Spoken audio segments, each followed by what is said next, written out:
We tried to figure out how much charge the body takes in when you touch the Earth. What happens is the body saturates with electrons practically instantaneously. It's so fast that you can't measure it.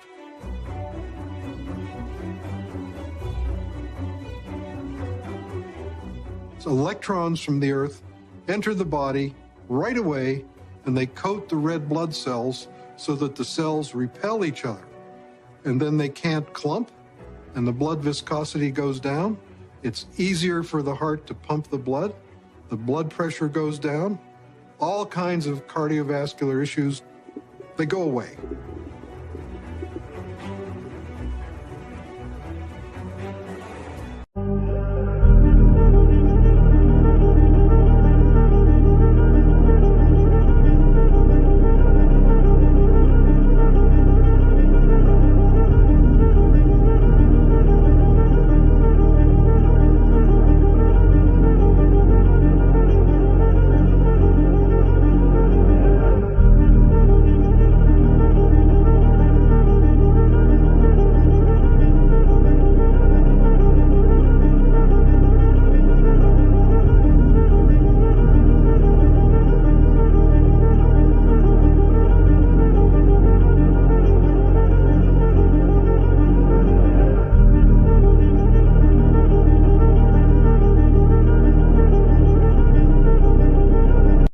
The first rubber-soled shoes were developed and manufactured in the United States in the late 1800s, and we widely stopped grounding since.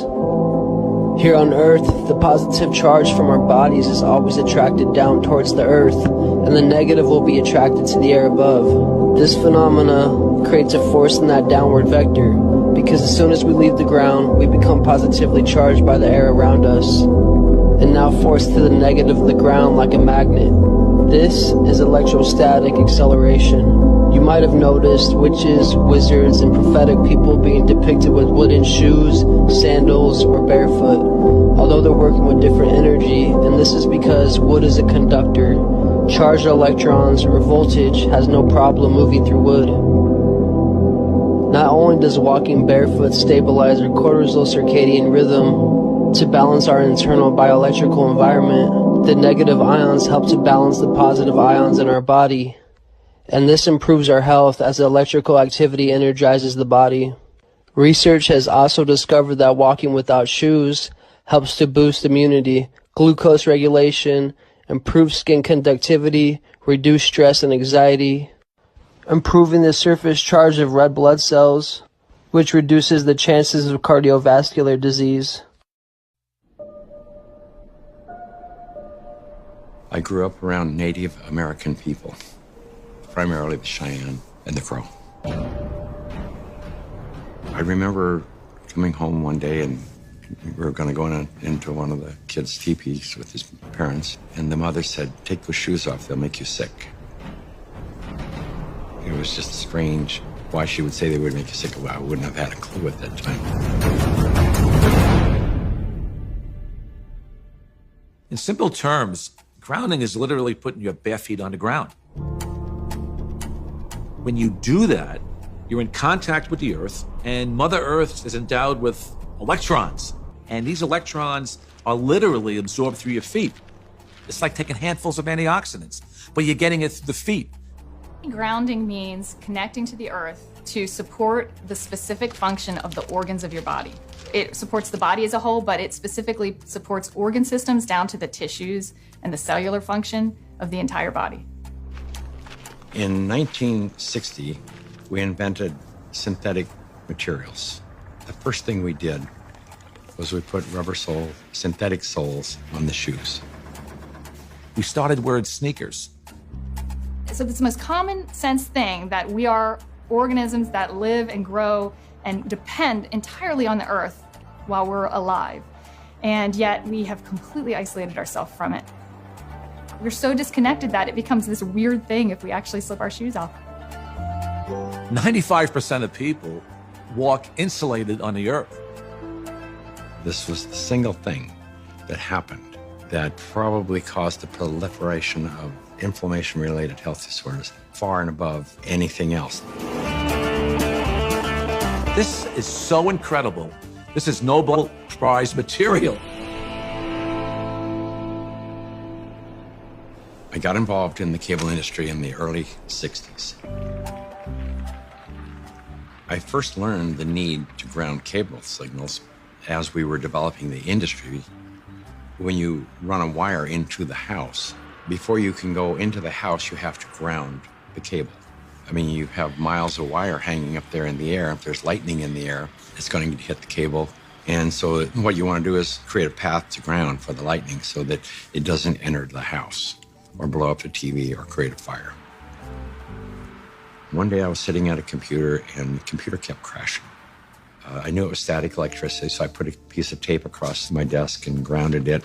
Then I realized in that process that the outlet wasn't grounded, so I fixed it so that I could get rid of the static electricity. And I didn't think too much about it. I walked outdoors and I sat on a bench. This tour bus pulled up, and it looked like they had just been to one of these outlet malls, and white Nike shoes were on sale.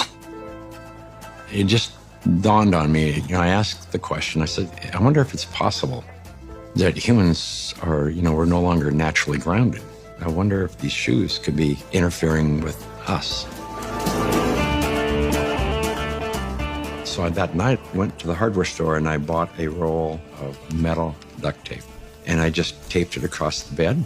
I threw a wire out the window and I had a ground rod outside. I connected to the ground rod on one side, connected to the metal duct tape that I had laid on the bed. So when I laid down on the duct tape, I was like grounded because it was connected to the earth.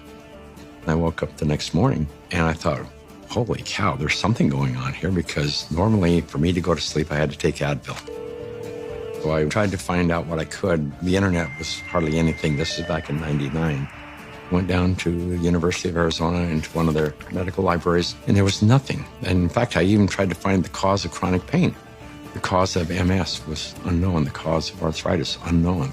They didn't know. Nobody knew. So I thought, well, I'll go out to LA. I'll go to UCLA and ask them. They pretty much laughed me off campus. They said, you expect us to believe that somebody's going to put a nail in the ground, tie a wire around somebody's toe, and it's going to make them sleep better? I said, get out of here. Go away. You're nuts. So I ended up having to put together my own study, and we grounded 60 people, and the reports that came in were unbelievable. TMJ disappeared, PMS disappeared, inflammation reduced, pain. Everybody slept better.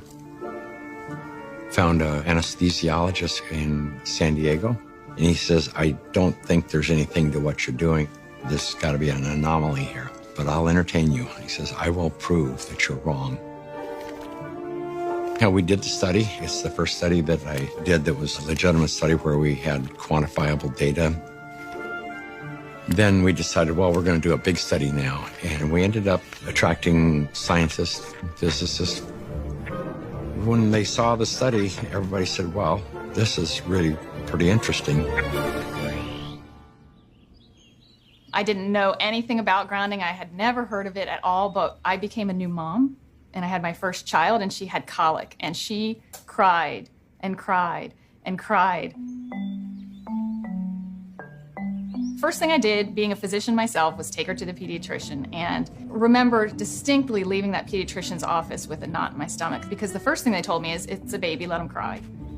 Literally the only time I noticed that she wasn't in pain, and the only time I could soothe her, was when I was outside and I was barefoot and I had her in my arms, and every time we were outside, she relaxed. I noticed if I did use a stroller, or if she was in a car, she was still in pain and uncomfortable. This is not placebo effect. Like, she had no idea if I was wearing shoes or not. She doesn't know that. I'm holding her either way. And I just slowly started realizing this child can only take a nap and feel comfort is if she was on my skin, held skin to skin, and I was barefoot.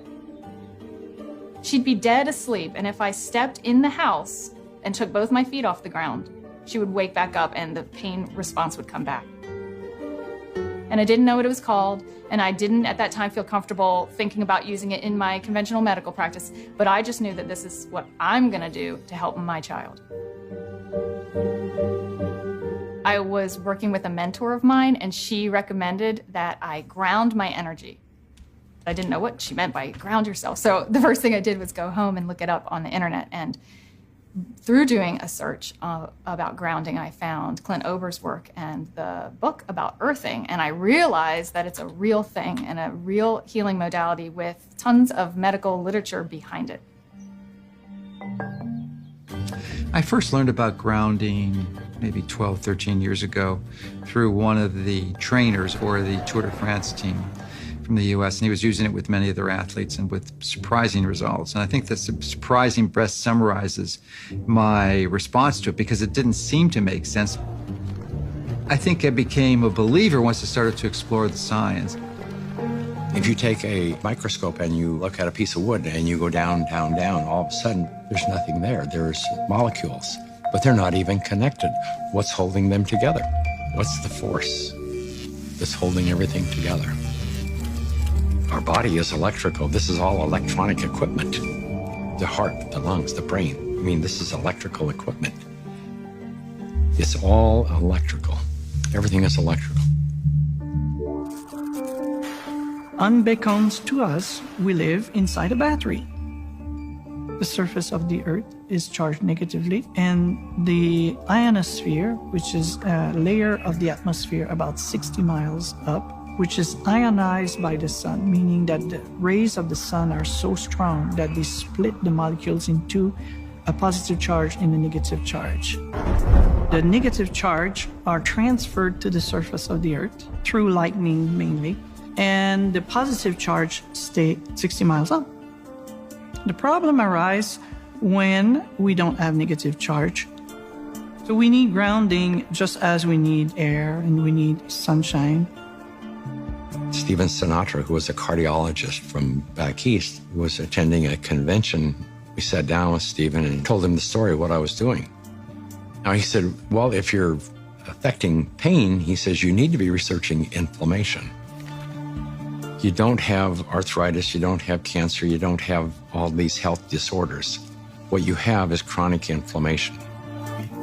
We have so much inflammation in the body, and it comes out in illnesses.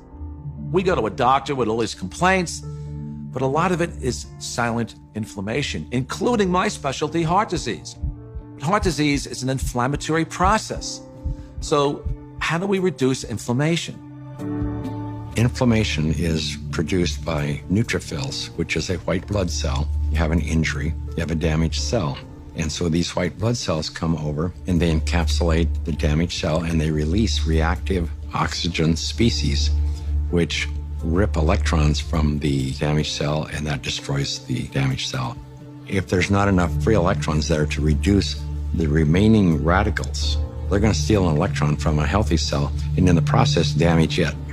Then the message goes out to the immune system and another neutrophil does the same thing, eliminates that cell, and then you end up with a chain reaction. ATP is short for adenosine triphosphate. It's the energy currency of the cell. So we're bioelectrical beings. That's the currency of our body. That's how it works. That's how we run our biological systems, is by generating this electrical energy that's transferred. And when we connect to the Earth through a conductive surface in some way, there's a transfer of electrons that slowly go into our body. In situations where we are insulating ourselves from this surplus of electrons into our body, we're going to get the absolute opposite. So instead of having low levels of inflammation and a thin blood, we'll have thick blood that's more likely to clot, and our levels of inflammation tend to increase. You could take anybody who has chronic pain. It doesn't matter who they are. It doesn't matter what's wrong. And ground them, and you're going to have a significant reduction in pain. You're going to stop the oxidation or the inflamed portion. That stops almost immediately. Then the body can heal and return to normal. And healing generally is improved by 60, 70%. If inflammation is the cause of all these health disorders, then I know that not grounding is the cause of inflammation, because if the body is grounded, you can't have inflammation. Can we measure the effects reproducibly? The answer to that is yes. We now have 20 studies. There's 21 published studies in the medical literature on earthing and grounding. And this is peer-reviewed stuff. In simple terms, what earthing does is literally it quenches the fires of inflammation. And if inflammation is the source of all root illnesses, including Alzheimer's disease, cancer, heart disease, diabetes, I mean, the list goes on and on. If you can impact inflammation and, squelch it, kill it, stop it, we're going to be healthier beings. So, why hasn't it caught on in mainstream? I can only say it will. There's a well-established, traditional, conventional system that relies on expensive intervention. So they'd like to perpetuate that, and they're not too interested in having some competition coming in for a lot less expensive to sort of sabotage their profit levels. Because their goal isn't to help humanity. Their goal is really, as corporations, is increase their profit. The question becomes, how much of an influence has lack of grounding been in the epidemic of disease that we have? Is this grounding a factor? The light switch went on, and I thought, we're doing things completely backwards here. A typical day for a child is completely ungrounded. Most children wake up sleeping on a bed that was not grounded in a house or a building or on a floor that was insulated from the earth. And then they go immediately into a classroom that's insulated. And even on recess, in the recess period, they go outside and are literally fenced in and they're paved with asphalt. And then they have after-school activities, which are either indoors or if they're outdoors, they are literally required to wear protective gear. Even if they're exercising for 2 hours after school, 100% disconnected from the earth. And then they go home and they go inside and they eat dinner and they do homework all hours of the night and then they pass out in an ungrounded bed. So that's a 24-hour period of time completely ungrounded, and that goes on day after day after day. There's a resistance to integrating novel thoughts. And many times new ideas aren't implemented until the people who hold the counter opinion die. The good thing about grounding is that you don't need a doctor to tell you to do it.